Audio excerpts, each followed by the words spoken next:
श्री सद्गुरु महाराज की जय। सिखों के 10वें गुरु गुरु गोविंद सिंह जी महाराज का इतिहास। अपने पूर्वजन्म के बारे में वे लिखते हैं कि हिमालय पर्वत की गोद में, जहाँ पर बर्फ की 7 चोटियाँ शोभायमान हैं, वहाँ पर उन्होंने बहुत समय तक तपस्या की थी। वहाँ वे प्रभु के चरणों में लीन होकर उनकी परम ज्योति में समा गए थे। प्रभु मिलाप की स्थिति इतनी आनंदमयी थी कि उन्हें ऐसा लगता था जैसे उनकी सभी इच्छाएं पूर्ण हो गई हों। विचित्र नाटक के वर्णन के अनुसार सिख लोग उस स्थान का पता लगा चुके हैं। उस स्थान को हेमकुंड कहते हैं। आजकल वहाँ एक सुंदर गुरुद्वारा बना हुआ है। गुरुद्वारे के पास ही एक शांत सरोवर है, जिसका जल शीतल व निर्मल है। लाखों यात्री वहाँ दर्शनों के लिए जाते हैं तथा उस पवित्र सरोवर में स्नान करके अपने जीवन को सफल बनाते हैं। कहा जाता है कि इस सरोवर में यदि थककर चूर हुआ व्यक्ति केवल एक डुबकी लगा ले तो उसकी सारी थकावट दूर हो जाती है। हेमकुंड का वातावरण बहुत ही शांत और रमणीक है। यहाँ पर उगने वाले फूलों की सुगंध शरीर में एक विशेष प्रकार की ताजगी उत्पन्न करती है। इस धरती पर कुशा घास भी पैदा होती है, जिस पर चलने में एक अलग ही प्रकार का आनंद आता है। बताया जाता है कि यहाँ पेड़ों के पत्ते सूख जाने पर पीले नहीं पड़ते बल्कि लाल हो जाते हैं। पिछले जन्म में गुरु साहब हेमकुंड पर प्रभु की समाधि में लीन थे। उस समय भारत में प्रजा पर बहुत जुल्म हो रहे थे। मुसलमान शासक अल्लाह की इबादत करने की बजाय हिंदुओं व सिखों पर कहर ढा रहे थे, उन्हें लूट रहे थे, अपमानित कर रहे थे तथा उनका कत्ल कर रहे थे। उस समय कोई भी हिंदू या सिख सुरक्षित नहीं था।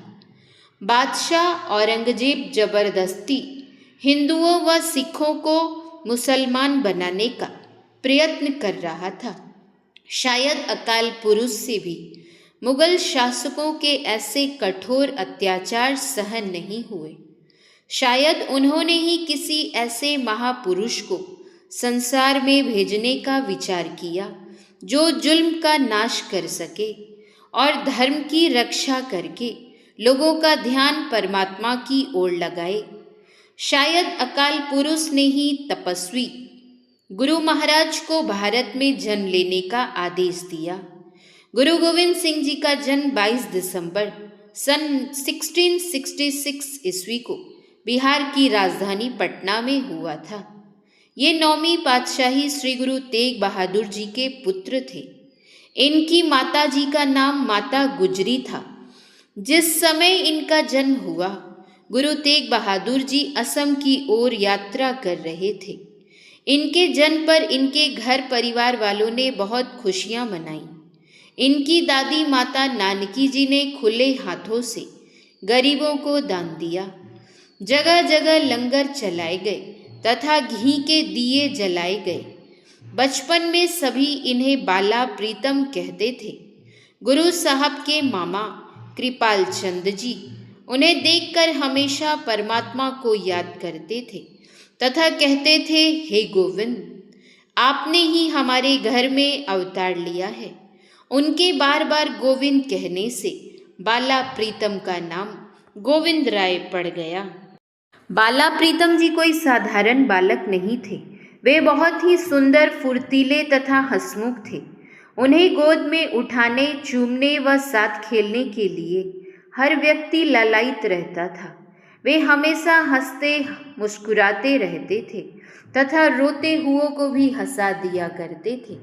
वे हमेशा अपने साथियों के साथ प्रेम से रहते थे तथा खिलौनों की बजाय तलवार, कटार और धनुष बाण से खेलना पसंद करते थे। भगवान कृष्ण की तरह इन्हें शरारतें करने में भी विशेष आनंद आता था। ये जल भरकर आ रही स्त्रियों के मटके फोड़ दिया करते थे तथा उन्हें तंग किया करते थे। जब वे स्त्रियां माता गुजरी के पास शिकायत लेकर जाती तो वे उन स्त्रियों को मिट्टी के घड़ों के स्थान पर पीतल के घड़े दे दिया करती थी। उन्होंने बाला प्रीतम को उनकी शरारतों के लिए कभी नहीं डांटा। एक दिन जब बाला प्रीतम ने कुछ ज़्यादा ही शरारतें की तो माता गुजरी ने उन्हें पास बुलाकर धीरे से डांटा तथा भविष्य में शरारतें न करने की आज्ञा दी। बाला प्रीतम ने उनकी आज्ञा को स्वीकार किया तथा उसी दिन से शरारतें करनी बंद कर दी। जब बाला प्रीतम कुछ बड़े हुए तो उन्हें संस्कृत, फारसी, पंजाबी और अरबी भाषा की शिक्षा दिलाई गई। वे पढ़ने में बहुत ही तेज निकले तथा शीघ्र ही अपनी शिक्षा पूरी कर ली। संत सद्गुरु महर्षि में ही परमहंस जी महाराज ने अपने प्रवचन में गुरु गोविंद सिंह जी के बारे में कुछ कहने की कृपा की थी, जो इस प्रकार है। गुरु गोविंद सिंह जी का जन्म पटना में हुआ था। उन्होंने विचार किया कि यवनों का दमन कैसे होगा। एक सभा हुई, उसमें उन्होंने कहा कि भारत में जो सबसे अधिक कीमत की चीज़ है उसका बलिदान हो जाए तो भलाई है। उन्होंने अपने पिता तेग बहादुर जी से कहा कि आपसे बढ़कर कीमती और क्या हो सकता है, इसलिए आप अपनी बलि दे दें। यह सुनकर गुरु तेग बहादुर जी दिल्ली चले गए। दिल्ली का जो बादशाह था उसने तेग बहादुर जी से कहा कि आप अपनी करामत दिखाइए। उन्होंने करामत नहीं दिखाई। उन्हें कैद कर लिया गया और कहा गया कि 1 महीने के अंदर करामत नहीं दिखाइएगा तो आपको फांसी दे दी जाएगी। 1 महीना बीतने पर भी उन्होंने करामत नहीं दिखाई तो उनको फांसी दे दी गई। उन्होंने सिर दिया पर सार न दिया, अर्थात सिर दिया पर असली ज्ञान नहीं दिया। गुरु गोविंद सिंह जी के पुत्रों ने भी लड़ाई की। ये लोग लड़ाई में दुश्मनों पर भी दया करते थे। लड़ाई में यदि कोई दुश्मन गिर जाता था तो इनके एक शिष्य उसे भी पानी पिला देते थे। एक दूसरे शिष्य ने गुरु गोविंद सिंह जी से जाकर कहा कि यह दुश्मन को भी पानी पिलाता है। गुरु गोविंद सिंह जी ने उसे बुलाकर पूछा कि क्या यह सच है कि तुम दुश्मनों को भी पानी पिलाते हो?